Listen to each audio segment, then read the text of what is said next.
So those people who have been brought up in Pakistan, and particularly the children, and then they have arrived in these Western countries, at least they have some exposure to the true teachings of Ahmadiyyat because of the environment surrounding them. But unfortunately, those who have either born here or been brought up go to the schools where there is more of the Christianity and other sources.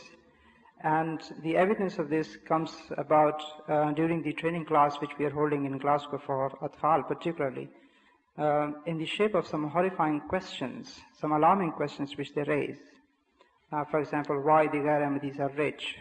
Why? The Ghair Ahmadis, the non-Ahmadis are rich and building beautiful mosques. Why Ahmadis are not rich, and so on. Why do you call such questions horrible questions?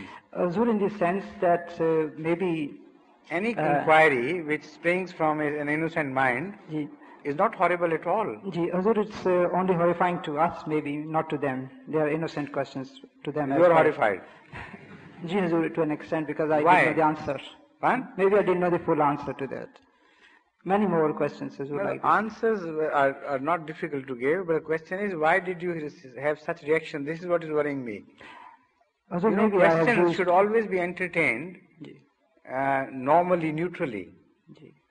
No question, unless it is asked with malintention, bad intention, should be treated as a horrible question. Questions may arise in any direction. You know, an investigating mind must not be suppressed. And the children's minds particularly should be encouraged to spell out whatever they feel. So may I humbly submit that the word horrifying I used is only my own, maybe wrong word which I used. Perhaps what you wanted to say was that you were shocked at their lack of understanding such things as are normally understood in people who are brought up in Pakistan and things. Is that right? Hazur has understood my mind more than I could understand my own. I hope so. Yes, all right. Exactly. Yes. And when we try to explain to them, of course, it seems that maybe it's a background, it's the attitudinal change. So my request is, how do we bring about this attitudinal change rather than giving a direct answer? What is that? Well, every family is responsible for the training. You look at this young Sonori. Come here. He has been asking many questions here. Did you find any of his questions horrifying or not? No, sir, most amusing and very interesting. Were you brought up here in this country? You were born here? Yes. Yes, you tell him. Right. It depends on the family. If you discharge your responsibilities well towards your own children, no such problems would occur. But most unfortunately, it is the parents who should be worried about, not the children in the first instance. If they are not very serious about their religion or their culture, their values, these things would happen.